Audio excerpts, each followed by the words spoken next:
ஞானானந்தமயம் தேவம் நிர்மலஸ்படிகாகிருதிம் ஆதாரம் சர்வ வித்யானாம் ஹயக்ரேவம் பாஸ்மகே. நேயர்கள் அனைவருக்கும் அஸ்ட்ரோ KS ஐயங்காரின் பணிவான நமஸ்காரங்கள். மாதபல் குரோதி வருஷம் பங்குனி மாதம் 2025 மார்ச் 15 முதல் 13/4/2025 வரலும் உண்டான காலகட்டம். பொதுவாகவே மாத பலன் அப்படின்னு சொல்லும்பொழுது இந்த மாதத்தினுடைய கோள் சாரம் என்ன, இந்த மாதத்தில் வரக்கூடிய விசேஷ நாட்கள் என்ன அப்படின்றதையும், உங்களுக்கு எந்தெந்த நாட்கள் சந்திராஷ்டம நாட்கள் அப்படின்றதை வச்சு இந்த மாதத்தை சொல்லுவோம். பொதுவாகவே மாத கிரகங்கள்னு சொல்லக்கூடிய சூரியன், செவ்வாய், புதன் மற்றும் சுக்கிரன், இந்த 4 கிரகங்களுடைய மாற்றத்தை வைத்து அதன் அடிப்படையிலேயே இந்த பலன்கள் அமையும்.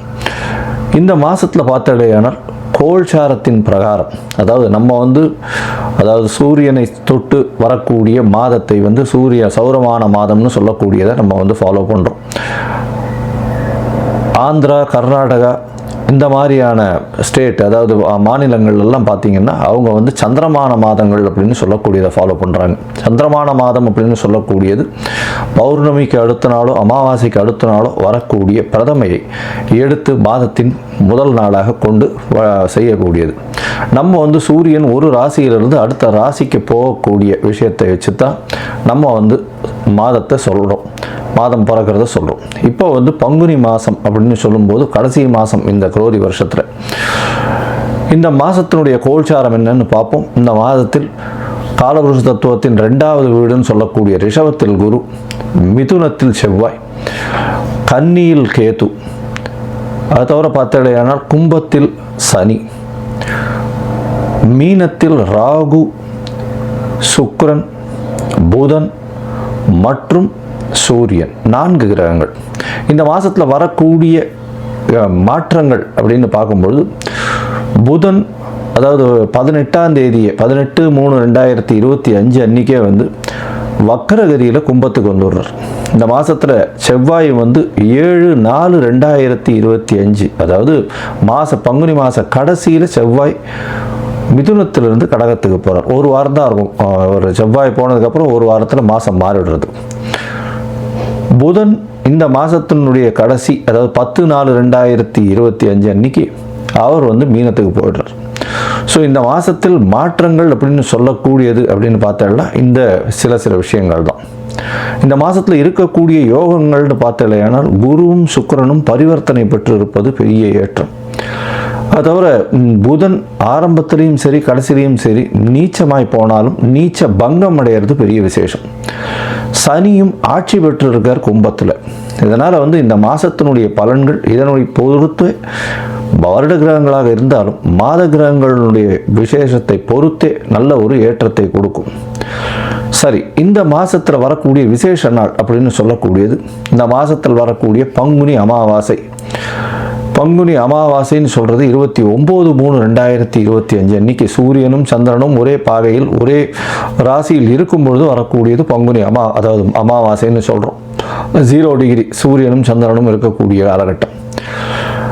அதற்கு அடுத்த நாளான பிரதமை தெலுங்கு வருடப்பிறப்பு, அதாவது யுகாதின்னு சொல்லக்கூடியது. தெலுங்கு பேசக்கூடியவர்கள், தெலுங்கு அதாவது ஆந்திரா, கர்நாடகா, தெலுங்கானா இவாள்லாம் இந்த புது வருடம் பிறப்பதாக சொல்லக்கூடியது யுகாதி, அதாவது அமாவாசைக்கு அடுத்த நாளை சொல்லக்கூடியது. தெலுங்கு வருடப்பிறப்பு பெரிய ஏற்றத்தோடு கொண்டாடக்கூடியது. இந்த மாதத்தில் பார்த்தாலேயானால் 7/4/2025, அதாவது 4/4/2025 அந்த அன்னைக்கு சந்தான சப்தமி அப்படின்னு சொல்லக்கூடியது. சந்தான சப்தமி அப்படின்றது பொதுவாகவே வளர்பிறை சப்தமி, 7ஆம் நாளை சப்தமி என்று சொல்கிறோம். வளர்பிறையில் பங்குனி மாதத்தில் வரக்கூடியது சந்தான சப்தமி. இந்த சந்தான சப்தமியில் விரதம் இருந்து இருப்பார்களே ஆனால் குழந்தை பிராப்தி ஏற்படக்கூடிய வாய்ப்பு. அதுவும் வெள்ளிக்கிழமையில் வரக்கூடிய சந்தான சப்தமியை கமல சப்தமின்னு சொல்கிறார். வெள்ளிக்கிழமையில் வரக்கூடிய சந்தான சப்தமிக்கு கமல சப்தமின்னு பேர். அந்த கமல சப்தமிக்கு ஒரே விசேஷம் என்ன அப்படின்னா, சூரியன் 7ஆவது நாளில் சப்தமியும் அதாவது பௌர்ணமி நிலவை நோக்கி செல்லக்கூடிய, அதாவது வளர்பிறையில் இருக்கக்கூடிய உங்களுக்கு சந்திரனும் இருக்கிறதுனால சூரியனை வலது கண் என்றும் சந்திரனை இடது கண் என்றும் சொல்கிறோம். அதனால் கண்ணில் பிரச்சனைகள் இருக்கக்கூடியவா அவர்கள் இந்த சந்தான சப்தமி என்றும் அந்த கமல சப்தமி, அதாவது வெள்ளிக்கிழமையில், இந்த வாட்டி வெள்ளிக்கிழமையில் வருது. அதனால் இந்த கமல சப்தமி அன்னைக்கு 4/4/2025 அன்னைக்கு கடவுளை தியானம் செய்து உபவாசம் இருந்து அந்த சந்தான சப்தமியை கொண்டாடினால் கண்டிப்பாக அவர்களுக்கு கண்ணில் இருக்கக்கூடிய வியாதிகள் பிரச்சனைகள் நிச்சயமாக அகலும். இந்த மாதத்தில் பங்குனி உத்திரம் மிகப்பெரிய விசேஷமான நாள். பங்குனி உத்திரம் அப்படின்னு சொல்லக்கூடியது ஸ்ரீரங்கத்தில் பெரிய விசேஷம், சேர்த்தி சேவையும் ஆகும். இந்த பங்குனி உத்திர நாள் அப்படின்னு சொல்லக்கூடியது 11/4/2025, அதாவது இந்த மாதத்தினுடைய கடைசியில் வருது. இது ஒரு பெரிய விசேஷம், அதாவது பெருமாளும் தாயாரும் சேரக்கூடிய அந்த ஒரு பெரிய விசேஷம் பங்குனி உத்திர நாள். வைணவர்களுக்கு பெரிய ஏற்றம், அதை தவிர சுப்பிரமணிய கடவுளுக்கு பெரிய ஏற்றத்தை சொல்லக்கூடிய நாளாக பங்குனி உத்திரம் சொல்கிறது. அதுவும் திருமணத்திற்கு உகந்த நாளாக சொல்லக்கூடியது பங்குனி உத்திரம். அதற்கு அடுத்த நாளான 12/4/2025 அன்னைக்கு பௌர்ணமி. பௌர்ணமின்றது சூரியனும் சந்திரனும் ஒருவருக்கொருவர் 180 பாகையில் இருக்கக்கூடியது. பௌர்ணமி யோகத்தில் பிறந்தவர்கள் நாடை ஆளுபவர்கள் அப்படின்ற அளவில் பௌர்ணமி யோகம் இருக்கக்கூடியது எப்பொழுதுமே. ஏன்னா சூரியனும் சந்திரனுக்கும் 2 பேருக்குமே ஒளி அதிகமாக இருக்கும். இரவும் பகலும் மொத்தமாகவே ஒளி இருக்கிறதுனால கூர்மையான புத்தி கூர்மை அதிகமாக இருக்கும். எந்த ஒரு விஷயத்திலும் அதாவது வெற்றியை நோக்கி, அவர்களுடைய இலக்கு வெற்றியை நோக்கி இருக்கக்கூடிய காலகட்டமாக இருக்கும். எல்லா விஷயத்திலையும் வெற்றி பெறக்கூடிய வாய்ப்புகள் மிகவும் அதிகம். இந்த பங்குனி உத்திரம் பௌர்ணமி இந்த மாதம் ரொம்பவும் விசேஷமான காலகட்டமாக அமையப்போகுது. சரி, இந்த மாதத்தில் ஒரு ராசிக்கும் மேஷம் முதல் மீனம் வரை எப்படி இருக்குது அப்படின்றத பார்க்கலாம். அதுக்கு முன்னாடி என்னுடைய மொபைல் நம்பர் கீழே ஸ்க்ராலிங்கில் வரும். உங்களுக்கு அஸ்ட்ராலாஜிக்கல் கன்சல்ட் தேவைப்பட்டது ஆனால் நீங்கள் எனக்கு ஃபோன் பண்ணுங்க. உங்களுடைய date, time, place of birth, உங்களுடைய பெயர், தாய் தந்தையின் பெயர் இது வரலாம் அனுப்புங்க. என்னுடைய கட்டணம் என்னன்னு சொல்கிறேன். என்னுடைய கட்டணத்தை செலுத்திட்டு அதற்கு உண்டான யூடிஆர் நம்பர் ஷேர் பண்ணுங்க. உங்களுக்கு ஜாதகத்தை போட்டு சந்தி இருக்கான்னு பார்த்துட்டு, அதாவது பாத சந்தி, நட்சத்திர பாத சந்தி, லக்ன பாத சந்தி இதெல்லாம் இருக்கான்றதை முதல்ல பார்த்துட்டு உங்களுடைய ஜாதகத்தை போட்டு அதுக்கப்புறம் அப்பாயின்மெண்ட் தரேன். அதுக்கு ஏற்ற மாதிரி நம்ம அப்பாயின்மெண்ட்டில் பேசலாம். ஏன்னா எனக்கு வரக்கூடிய ஜாதகத்தில் பார்த்தாலேனால் 50லேருந்து 70 விழுக்காடு % 50 வயசுக்கு மேலே ஆனவாள்லாம் இந்த பின்ன நட்சத்திரங்களில் இருப்பா, அதாவது உடைந்த நட்சத்திரங்களில் இருப்பா, புனர்பூசம் 3ஆம் பாதத்தில் இருப்பா. அவள் புனர்பூசம் 3ஆம் பாதம் அப்படின்னு சொல்லிட்டு மிதுன ராசியை சொல்லிட்டு இருப்பா, ஆனால் கடகராசியில் இருப்பா. அதே மாதிரி மிருகசீரிஷம்னுவா, மிருகசீரிஷம் ரிஷபமா மிதுனமா மாறி இருக்கும். இந்த மாதிரி விசாக நட்சத்திரம் துலாமா இல்லை இது விருச்சிகமான்றது மாறி இருக்கும். இந்த மாதிரியான விஷயங்கள்னால அவளுடைய தசாபுக்தி அந்தரம் சூக்ஷ்மம் எல்லாமே மாறக்கூடிய வாய்ப்புகள் உண்டு. அதை தவிர பார்த்தோம்னா லக்ன சந்தியும் வந்துடுத்துலையானால் இந்த ஒரு லக்னத்துக்கும் ஒரு சுபர் பாவர் அசுபர் இதெல்லாம் இருக்கக்கூடிய வாய்ப்பு. அதனால் இவளுக்கு நல்ல நேரம் நடந்துட்டுருக்குன்னு நினச்சிட்டு இருப்பா, ஆனால் எந்த ஒரு விஷயமும் கைகூடி வராது. அது ஒரு மிகப்பெரிய பிரச்சனையில் போய் விட்டுருக்கும். அதனால் அவளுக்கே புரியாது. முதல்ல இந்த சந்தி இருக்கான்றதை செக் பண்ணிவிட்டு பார்த்துட்டு ஜாதகத்தை போட்டதுக்கு அப்புறம் தான் உங்களுக்கு நாங்கள் அப்பாயின்மெண்ட் தர முடியும்.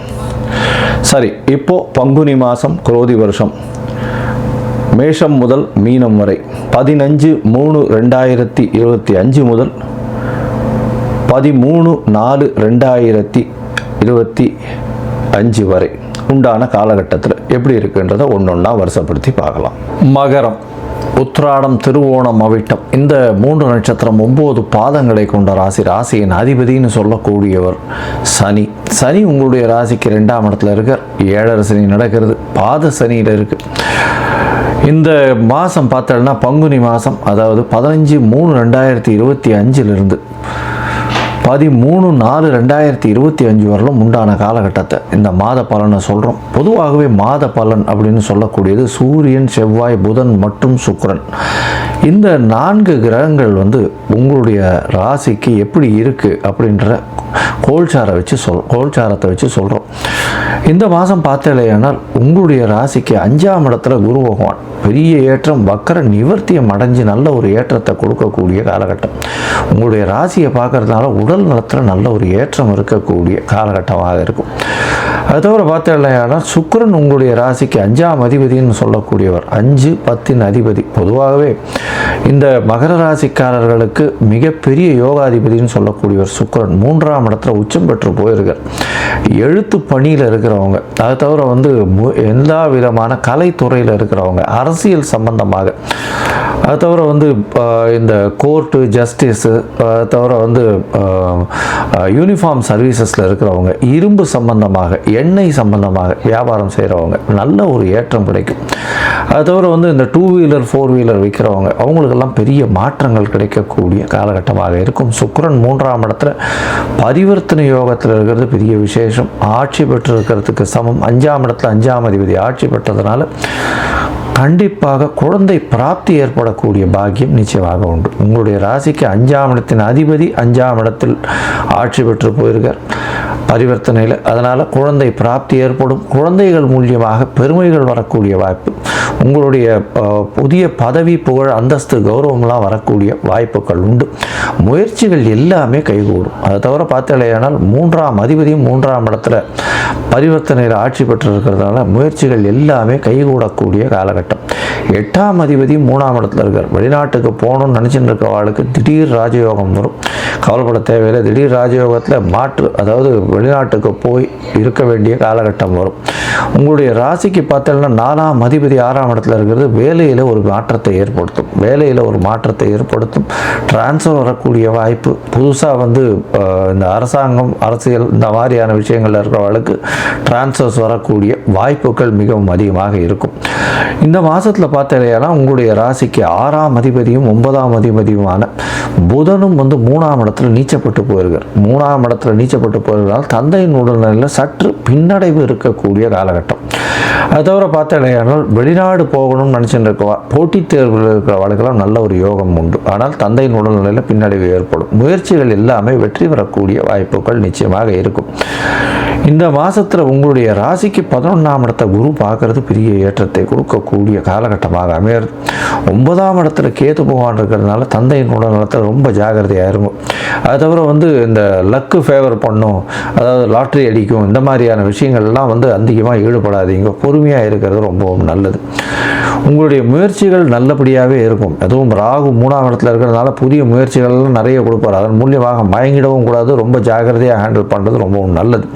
பேச்சில் ரொம்ப கவனமாக இருக்கிறது நல்லது. 2ஆம் இடத்துல சனி பகவான் இருக்கார். குடும்பத்தில் சிறு சிறு பிரச்சனைகள் இருந்தாலும் நல்லபடி ஏற்றம் இருக்கக்கூடிய காலகட்டமாக அமைய போகிறது. இந்த மாதத்தில் பார்த்தலையானால் உங்களுக்கு எல்லா விதமான ஏற்றங்களும் இருக்கும். அந்த சில முயற்சிகள் எல்லாமே வெற்றி அடையும்னு சொன்னோம். ஆனால் சில நாட்கள் முயற்சிகளை தள்ளி வைப்பது நல்லதுன்னு சொல்கிறோம். அந்த சில நாட்கள் சந்திராஷ்டம நாட்கள். சந்திர பகவான் உங்களுடைய ராசிக்கு 7ஆம் அதிபதியாக இருந்தாலும் அவர் அதாவது மனசு காரகன்னு சொல்லக்கூடியவர். அதனால் சந்திரன் மதி காரகன்றதுனால அவர் மயங்கி இருக்கக்கூடிய மறைந்து இருக்கக்கூடிய காலகட்டத்தில் நிச்சயமாக தவறான முடிவுகள் எடுக்கக்கூடிய வாய்ப்புகள் உண்டு. இந்த காலகட்டத்தில் புதிய முயற்சி வேண்டாம், வெளியூர் வெளிமாநில பிரயாணம் வேண்டாம்னு சொல்கிறோம். ஒருவேளை நீங்கள் எடுக்க வேண்டிய கட்டாயத்தில் இருந்தேன்னா சந்திர பகவானுக்கு உண்டான எளிய பரிகாரங்கள்னு சொல்லக்கூடியது அருகில் இருக்கக்கூடிய கோவிலில் உங்களால் முடிஞ்ச, அதாவது சிவன் கோவிலில் பால் அபிஷேகத்தை கொடுங்க. உங்களால் முடிஞ்ச அளவுக்கு பால் கொடுங்க. நல்லபடியாக பசும் பால் வாங்கி கொடுக்கறதன் மூலியமாக நல்ல ஒரு ஏற்றம் கிடைக்கக்கூடிய காலகட்டம். சந்திராஷ்டம காலத்தில் ஒருவேளை நீங்கள் செய்ய வேண்டிய கட்டாயமாக இருந்தது சில வேலைகள் அப்படின்னா சந்திரனுக்கு உண்டான எளிய பரிகாரத்தை செய்கிறது நல்லது. அது தவிர யாருக்கும் ஜாமீன் எழுத்து போடாதீங்க. அதை தவிர வாக்குவாதத்தில் ஈடுபடாதீங்க. தேவையற்ற வாக்குவாதங்கள் பிரச்சனைகளில் கொண்டு போய் கொடுக்கும். மொத்தத்தில் பார்த்தாலேயானால் இந்த மாதம் நல்ல ஒரு ஏற்றமான காலகட்டமாக இருக்கும். இருந்தாலும் இந்த சந்திராஷ்டம காலகட்டம் அப்படின்னு சொல்லக்கூடியது உங்களுக்கு 8/4/2025 10/4/2025 வரலாம் உண்டான காலகட்டம் சந்திராஷ்டம காலகட்டம். இதில் முயற்சிகளை தவிர்க்கிறது நல்லது. மொத்தத்தில் பார்த்தாலேயானால் இந்த மகர ராசிக்காரர்களுக்கு ஏற்றமான காலம். உடல் நலத்தில் நல்ல ஒரு ஏற்றம் இருக்கும். பேச்சில் ரொம்ப கவனமாக இருக்கணும். குடும்பத்தில் நல்ல ஒரு ஏற்றம் குதூகலம் இருக்கக்கூடிய காலகட்டம். பணவரவிற்கு பஞ்சம் இருக்காது. முயற்சிகள் அனைத்தும் வெற்றி பெறக்கூடிய காலகட்டமாக அமைய போகிறது. குழந்தை பிராப்தி ஏற்படக்கூடிய பாக்கியம் நிச்சயமாக உண்டு. தொழிலில் அபரிமிதமான ராஜயோகம் அடிக்கக்கூடிய காலகட்டமாக அமைய போகிறது. உங்களுடைய ராசி ராசிக்கு தந்தையின் உடல்நிலையில் சற்று பின்னடைவு இருக்கும். தாயின் உடல்நிலையில் நல்ல ஒரு ஏற்றம் இருக்கக்கூடிய காலகட்டம். போட்டித் தேர்வில் வெற்றி பெறக்கூடிய பாக்கியம் உண்டு. வெளிநாடு, வெளியூர், வெளிமாநிலம் சென்று படிக்கக்கூடிய காலகட்டமாக அமைய போகிறது. ஏற்றங்கள் அதிகமாக இருக்கும். தொழிலில் அதீத லாபங்கள் வரக்கூடிய காலகட்டமாக இருக்கும். மொத்தத்தில் பார்த்தோம்னா இந்த மாதம் மகர மாதம் நல்ல ஒரு மகர ராசிக்காரர்களுக்கு பங்குனி மாதம் நல்ல ஒரு ஏற்றம் கிடைக்கக்கூடிய காலகட்டமாக அமைய போகிறது. நீங்கள் வணங்க வேண்டிய தெய்வம்னு பார்த்தோம்னா இந்த மாதம் காலபைரவரை போய் வணங்கிட்டு வாங்க. காலபைரவரை போய் வணங்கிட்டு வர்றதும் அவருக்கு அதாவது சிவன் கோவிலில் பாலபிஷேகத்தை கொடுக்கறதன் மூலியமாக 7 சனி, அஷ்டமத்து சனி இந்த பிரச்சனைகள்லாம் நீங்கும். இருந்தாலும் காலபைரவரை வணங்கி அங்கே அவருக்கு ஒரு தேங்காயை உடைச்சிட்டு தேங்காயில் ஒரு எண்ணெயை குத்தி, அந்த 2 மூடியிலையும் எண்ணெயை குத்தி திரி விளக்கு போடுங்க. பஞ்சு விளக்கு போடாதீங்க, திரி விளக்கு போடுங்க. திரி விளக்கு போடுறதும் ஏழை மக்களுக்கு துணி தானம் பண்ணுங்க. கருப்பு துணி தானம் பண்ணுங்க. இது உங்களுடைய ஏற்றத்தை மிகப்பெரிய ஏற்றமாக கொண்டு செல்லும்.